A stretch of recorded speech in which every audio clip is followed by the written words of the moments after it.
So eto na nga po mga idol, Wasserman agent ni Kai Sotto, sisiguraduhin na hindi mangyayari kay Kai Sotto yung nangyari nga pong pagbabangko ng NBA dito kay Yuta Watanabe. At Kai Sotto meron na lamang 4 games na dapat magpakitang gilas para ma-highlight yung kanyang magandang performance bago matapos this season. And well, bago tayo magpatuloy mga kaibigan, please huwag kalimutan mag-like and subscribe and pahit ng notification bell. Maraming salamat po mga kaibigan. Pinag-uusapan ngayon kung sakali nga daw po na makapaglaro talaga si Kai Sotto, mabigyan ng kontrata dito sa NBA, ay baka daw matulad lang din ito dito kay Yuta Watanabe na naglaro noon dito nga po sa Memphis Grizzlies sa NBA.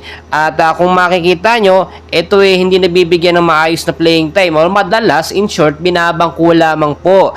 Marami din kasi nagsasabi, andun din po kasi walang tiwala etong mga NBA sa mga Asian player. Hindi sila nagtitiwala masyado at ayaw nilang ma-highlights or sumika. Sa side naman kasi ni Kai Sotto mga kaibigan, basta maipakita lang niya kung ano nga kanyang kayang magawa, lalo na yung kanyang sinasabi natin na double-double, yung malakas na depensa, masipag na pagre-rebound, ay siguradong gagamitin niya ng NBA teams kung saang NBA man siya makapaglaro.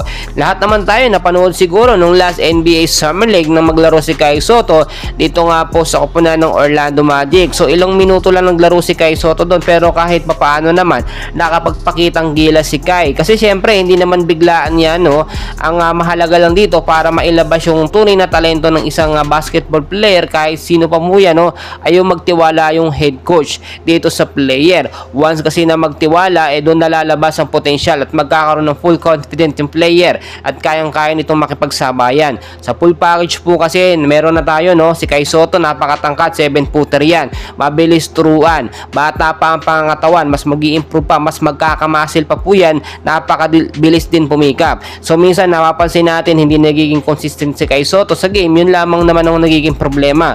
But wala nang iba, kasi mabilis turuan si Kai, natututo naman, sumusunod naman sa coach, basta nabibigyan lang siya na maayos sa pasa ng bola. At kung makikita nyo, aminado tayo, nung last game ng Yokohama kontra sa koponan ng FE Nagoya, ay talagang medyo alanganin yung stats ni Kai. Napakababa lang po, meron lamang siyang 4 points, may 5 rebounds, pero hindi naman huli ang lahat lahat naman tayo dumadaan sa ganyan. Lahat naman ng mga player na magagaling nagsisimula muna sa hindi magaling hanggang sa natututo siya day by day sa mga laban, sa mga practice. So may 4 games mga kaibigan.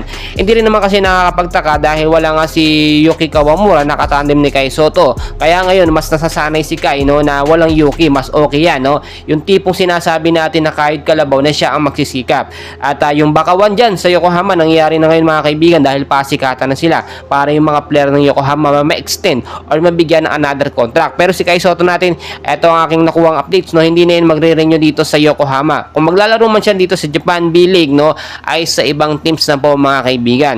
So mga kaibigan, patuloy ko kayong i-update, and please huwag kakalimutan mag-like and subscribe. Maraming salamat.